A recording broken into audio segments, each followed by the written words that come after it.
অনেক বাবা-মাই আমাদেরকে বলেন, "আমার সন্তানের একটুও ধৈর্য নেই" এবং আপনারা যে লজিক্যাল কনসিকুয়েন্স এর মাধ্যমে পুরস্কৃত করার কথা বলছেন, কত পুরস্কার দিব? সন্তানের সব ছোট বড় আচরণ পরিবর্তন বা নতুন আচরণ শেখানোর ক্ষেত্রে এত পুরস্কার কিভাবে দিব? আমাদের সামর্থ্যও থাকতে হবে। কারণ এত কিছু খেলনা বা ঘুরতে নিয়ে যাওয়া সবসময় তো আমাদের পক্ষে সম্ভব হয় না। কথাটি একদমই সত্যি। বাবা-মা হিসেবে সবসময় যদি পুরস্কার দিতে থাকি, তাহলেও কিন্তু প্রবলেম এবং পুরস্কারটি বন্ধ করার কিন্তু একটি নির্দিষ্ট সময় আছে। আপনি সারা জীবন ধরে বা তার ছোটবেলায় বেশ অনেক বছর ধরে যদি পুরস্কারের মধ্যেই রাখেন, সেটাও কিন্তু নেগেটিভ প্রভাব ফেলবে।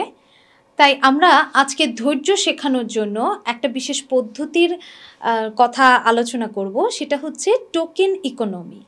যাদের কমপ্লেইন হচ্ছে যে আমার সন্তানের এতটুকু ধৈর্য নেই, যখন যা বলবে তখন তাই করতে হবে বা সেটাই দিতে হবে। সেক্ষেত্রে আমাদের বাবা-মারও কিছু ভুল থাকে। আসলে আমরা ছোটবেলায় নিজেদের অপ্রাপ্তিগুলো তাদের মধ্যে প্রাপ্তি হিসেবে দেখতে চাই যে আমি ছোটবেলায় এটা পাইনি, আমার সন্তানের মুখের কাছেই এনে দিচ্ছি। সেটা খাবার হতে পারে, খেলনা হতে পারে, ঘুরতে যাওয়া হতে পারে এবং খুব ছোটবেলায় মানে এটা ১-২ বছর বা ৩ বছরে। কিন্তু যখন সে বড় হয়, সেই অভ্যাসটা তার যে রয়ে যায়, আমি কিছু না চাওয়ার আগেই পেয়ে যাচ্ছি, সেই অভ্যাসটা কিন্তু তার রয়ে যায় এবং তখনই বাবা-মার মাথায় আসে যে আমার সন্তান তো বুঝতে চাচ্ছে না। এখন তো সে বড় হচ্ছে। বিষয় হচ্ছে অভ্যাসটা যদি ছোটবেলা থেকে থাকে, সেটাকে আস্তে, আস্তে কমাতে হবে। আপনি যদি আশা করেন হঠাৎ করে বড় হয়ে যাওয়ার পরে সে হঠাৎ করে সব ভুলে যাবে, আগের অভ্যাস ছেড়ে দিবে, সেটা কিন্তু একজন শিশুর পক্ষে কখনোই সম্ভব না। তাই ধৈর্য শেখানোর জন্য আমরা টোকেন ইকোনমিটাকে ব্যবহার করতে পারি। টোকেন ইকোনমি হচ্ছে এমন একটা পদ্ধতি যেখানে আপনি যেটা করবেন যে ও যদি দিনে ১০টা ভালো কাজ করে, প্রত্যেকটা ভালো কাজের জন্য আপনি একটা করে টোকেন দিবেন। টোকেনটা আপনি হয়তো কোনো কাগজের মধ্যে লিখে দিতে পারেন বা ছোট কিছু আপনি বানিয়ে দিলেন বা কোনো এমন কিছু যেটা হচ্ছে গিয়ে ও জমাতে পারে। সেরকম একটা করে টোকেন দিবেন ভালো কাজের জন্য এবং আপনি ওকে নির্দিষ্ট করে দিবেন যে তুমি ১০টা টোকেন জমালে তোমাকে আমি একটি পুরস্কার দিব। তখন আপনার সন্তানের মধ্যে যেটি কাজ করবে যে পুরস্কার পেতে হলে আমাকে টোকেন জমাতে হবে এবং সে ধৈর্য সহকারে টোকেনটি জমাতে শুরু করবে। যখন এটা আপনি প্র্যাকটিস করাবেন তখন কিন্তু আস্তে আস্তে তার মাঝে এই ধৈর্য বাড়তে থাকবে। সে ১০টা টোকেন পর্যন্ত মানে ১০টা ভালো কাজ, ভালো আচরণ বা পরিবর্তিত আচরণ পর্যন্ত নিজেকে আটকাবে এবং ধৈর্য ধরে অপেক্ষা করবে যে কখন আমি ১০টা টোকেন জমাবো এবং একটি পুরস্কার পাবো। এতে করে ২টা বেনিফিট আমরা পাবো। প্রথমটি হচ্ছে আপনার সন্তান ধৈর্য ধারণ করা শিখবে, অপেক্ষা করা শিখবে। চাইবো আর পেয়ে যাব এই অভ্যাস থেকে সে বের হয়ে আসতে পারবে। আর দ্বিতীয় সুবিধাটি হচ্ছে বাবা-মা হিসেবে এত বেশি খেলনা কিনে দেওয়া বা সামর্থ্যে না কুলানো, এখান থেকে আমরা বের হয়ে আসতে পারবো। কারণ যখন আপনার সন্তান কিছু সময় অপেক্ষা করবে, আপনি একটা সময় পাবেন তার পরবর্তী পুরস্কারটা রেডি করার জন্য বা পরবর্তী পুরস্কারের ব্যবস্থা করার জন্য। এক্ষেত্রে পুরস্কারের পরিমাণটিও কমে আসবে। এখানে আরেকটি বিষয় হচ্ছে পুরস্কার কিন্তু সবসময় দিয়েই যেতে হবে তা নয়। যেমন যদি আপনার সন্তান কোনো একটা খারাপ আচরণ করে, ফর এক্সাম্পল আমরা যদি ধরে নিই যে সে হয়তো মানুষ দেখলেই তার গায়ে থুতু ছেটায়।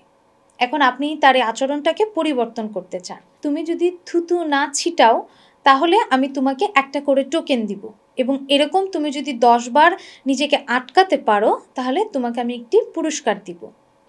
এইভাবে হয়তো আপনি ওকে ৫টি পুরস্কার দিলেন। ৫টি পুরস্কার মানে সে প্রায় ৫০ বার নিজেকে থুতু ছিটানো থেকে আটকিয়েছে এবং এই ৫০ বার যখন সে এটা প্র্যাকটিস করছে সে কিন্তু একটা সময়ে তার সে আচরণ থেকে বের হয়ে এসেছে। মানে তার সে খারাপ আচরণটিকে সে পরিবর্তন করতে পেরেছে।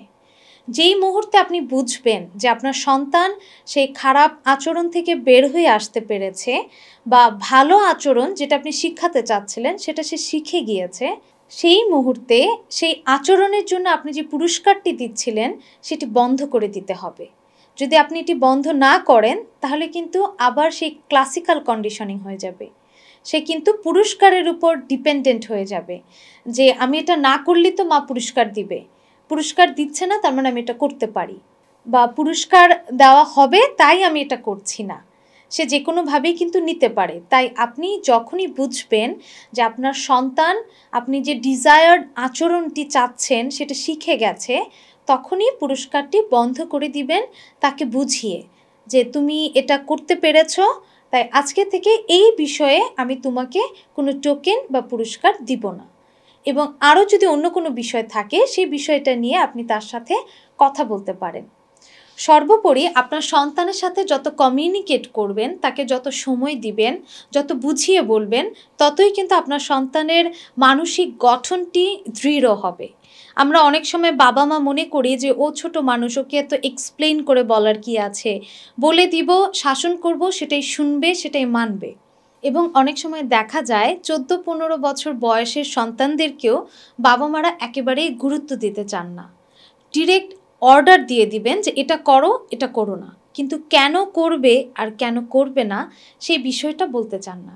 এক্ষেত্রে একজন চাইল্ড কাউন্সেলর হিসেবে আমার সব বাবা মার কাছে রিকোয়েস্ট থাকবে যে আপনারা নিজের সন্তানকে একটু বোঝার চেষ্টা করুন এবং তাদেরকে বুঝিয়ে কথা বলার চেষ্টা করুন।